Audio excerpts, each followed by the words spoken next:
Vigil, Ante, and their Vigilante Antics by BelleAmant. Read by Shadow 5. Chapter 21. The First Day. Izuku wakes up to a knock on the bedroom door. Blinking tiredly, he looks to Hitoshi, who shrugs in response to the unasked question. Izuku slips out from under the covers, going over to the door and opening it. Present Mike stands outside of the room, smiling far too brightly for such an early morning. It's already 6, Izuku's mind supplies, but Izuku ignores the thought. It's still too early, even if it really isn't. Good morning, little listeners! Present Mike cheers. We have to head to UA soon, and we can't really leave you two alone while we're gone all day, so you guys get to come with us from now on. He pauses, then asks, You two did say that you're taking school online, right? The door nods, and he beams. Perfect! Some of our coworkers have been dying to meet you two. Well, we're leaving in a little bit, so get dressed and get some food, okay? Izuku nods, and Present Mike's smile somehow grows. Great! I've got breakfast on the table whenever you two are ready. And then he's gone, back down the stairs. Izuku blinks, then turns back to Hitoshi. I guess we should get dressed then? Izuku asks, and Hitoshi nods. An hour passes quickly, and Izuku and Hitoshi are sitting in the back seats of the car before they know it. More awake now, Izuku can't help but be excited, and he can tell Hitoshi feels the same way. It's UA, after all, their dream hero school, and they get to attend it.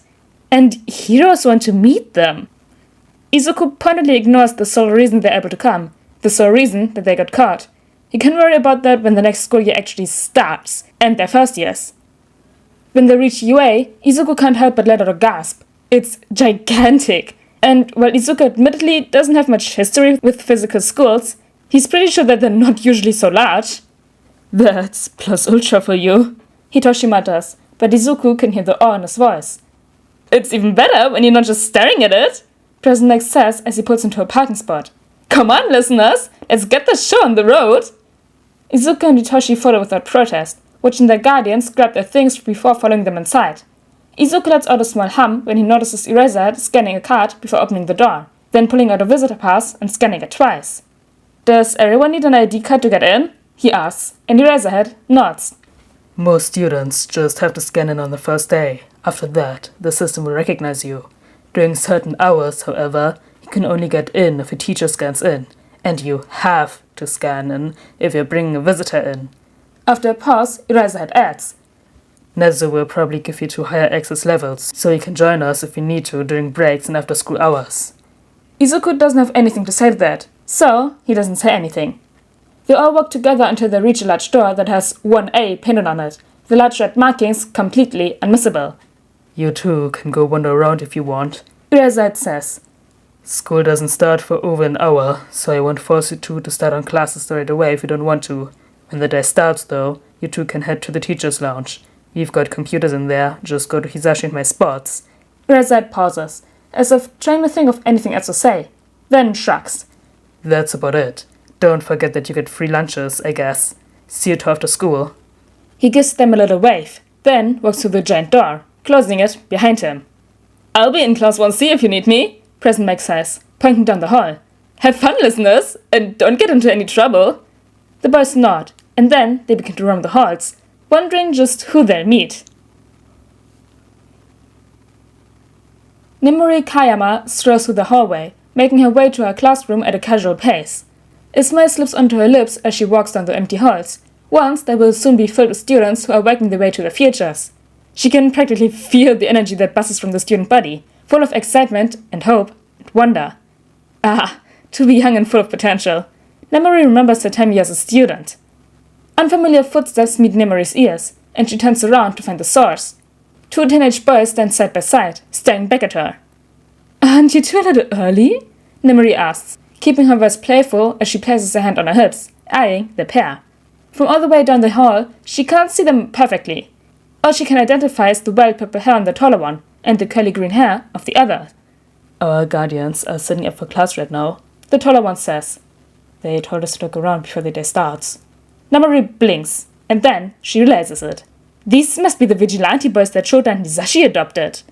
She's down the hall before she knows it, and a smile grows as she looks at the boys from up close. They're really just kids, Nemuri thinks to herself. They're so adorable, aww. You two must be Midoriya and Shinzo, right? Nemuri asks, and they nod. Okay, which is which? I'm Midoriya, the little green one says, and Nemuri almost wishes that she was the one who got to adopt them, because Midoriya has the sweetest little smile, and her heart can't take it. I'm Shinzo, the purplet says. You two are so cute, Nemuri lets out, then laughs at the matching blushes. I'm Nemuri Kayama, and I'll be your modern hero art history teacher next year. Aren't you the pro hero Midnight, Kayama-sensei? Midoriya asks, and Nemuri blinks. I'm surprised that you recognized me out of costume, Nemuri admits, looking down at herself. She's dressed rather casually, with jeans and a loose sweater. Her costume is in a bag in her classroom. The pro hero hadn't felt up to putting it on right away. It's nothing that really shows off her curves, so how did they immediately catch on? You have the same hair and eye color, Midoriya answers easily. And your voice is exactly the same. I see. Are you two fans? She asks, throwing in a wink. And where the boys blush, they don't panic. That's no fun. You've tried to capture us, Shinzo says nonchalantly, throwing in a shrug for good measure. It's hard to forget when someone tries to knock you out. Now, Nemuri is the one blushing, and she lets out a laugh to dispel some of her embarrassment. Sorry about that, boys. It's part of the job description. We understand, Midoriya says politely, and Nemuri feels better until he adds. The worst part was when he kept trying to hit on us, to be quite honest, but we know that you thought we were adults. Oh, if she was right before, she must be scarlet by now.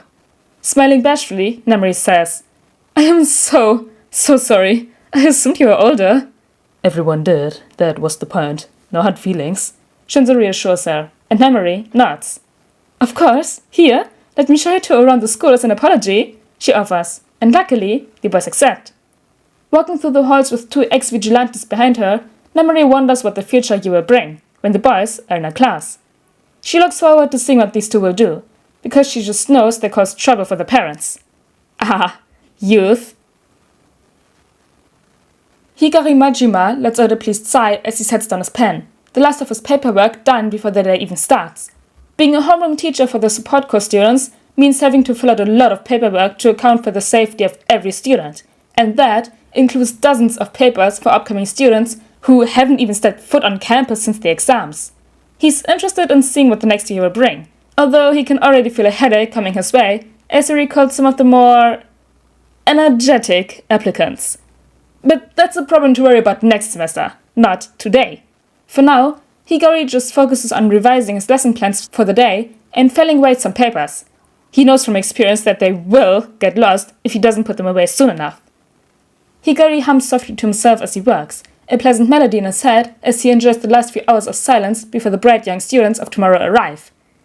He doesn't expect the store to be opened so abruptly, or to hear Kayama loudly announce, And this is Class 1F.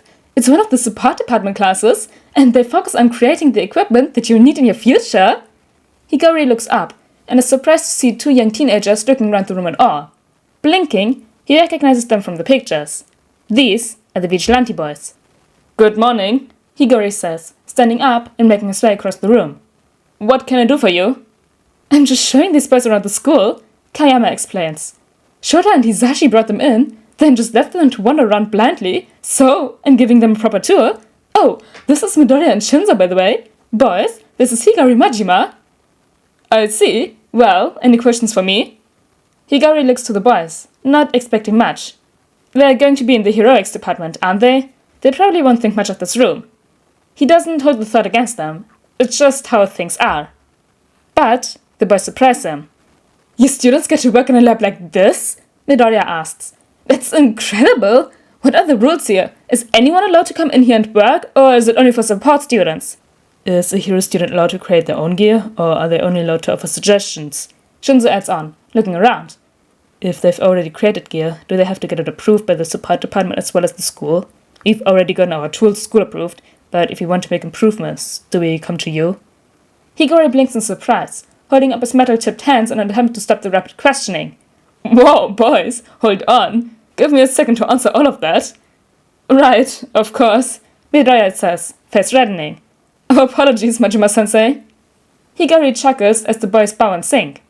That's alright. Curiosity isn't a bad thing. It's how we learn to create new ideas after all. Okay, let's see. Yes, my students get to work in the lab. We've got a lot of rules, but they're mostly just routine safety rules. The boys blink at him in confusion, and Higari expands on that statement. You know, stuff like wearing goggles and other protection. Don't mess with dangerous chemicals without adult supervision. That makes sense, Midoriya whispers, and Shinzo nods. And Higari feels himself thanking Nezu internally for putting the boys in heroics. Continuing on, Higari says, as he regains their attention instantly. While we don't normally get non-support course students in here, we don't have any rules against other students trying their hands at creating gear. However, there are additional regulations for the rest of the student body, as we can't assume that they are as knowledgeable as a support student should be. The boys nod, eagerly taking in his words, and Higari can't help but chuckle at their enthusiasm. Hero students are allowed to create their own gear, although most don't tend to do that. If your gear has already been approved, you don't need to get our approval, although you're correct in assuming that additional changes should be run through us if you're making the changes in our labs. If it's not done in school, however, you only need to run the changes by the school. Anything I missed? No, Majima-sensei. Thank you, Midoriya says, and Higari nods. Of course. Now, I have a question for you boys. Hands on his hips, he asks. What all have you two made? Midoriya beams, causing Kayama to let out what sounds suspiciously like a squeal. Oh, well, we've each got a staff, but they both have different purposes. Mine can separate into two smaller pieces, and Shinzo can emit electricity to stun opponents.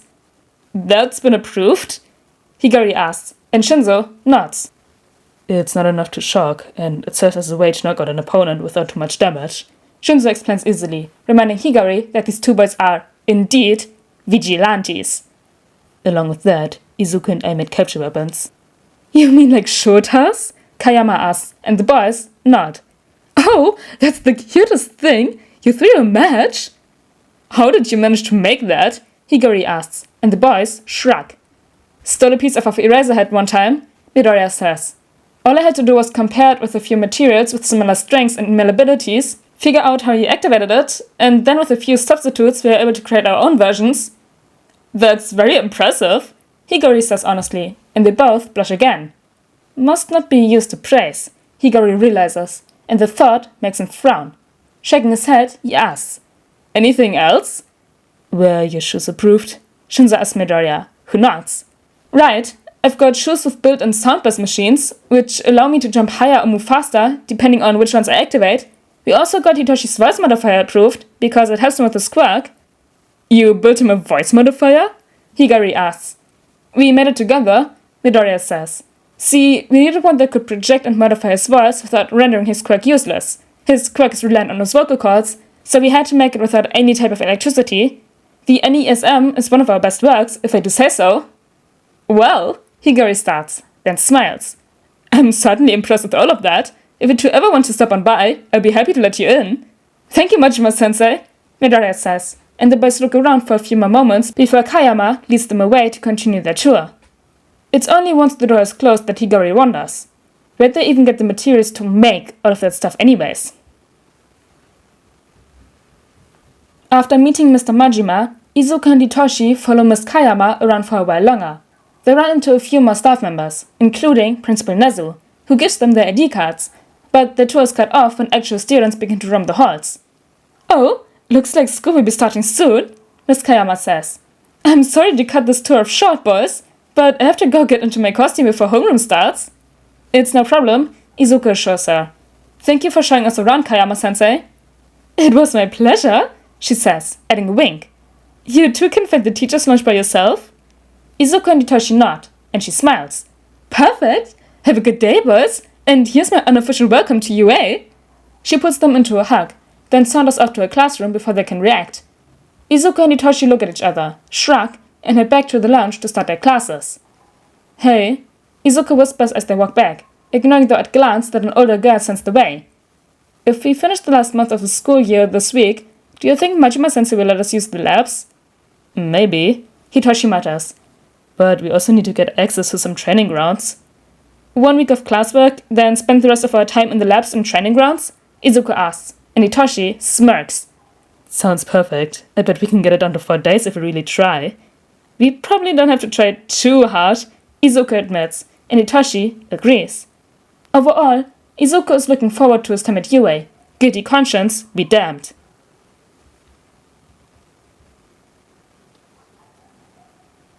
We got to see Izuku and Itoshi in UA and them meeting midnight, and then Majima-sensei. I kind of also want to see them in the support department, because that would be another kind of chaos with Mei around. But anyways guys, I hope you all enjoyed chapter 21 of Vigil, Ante and the Vigilante Antics, and I'll see you all next time. Bye!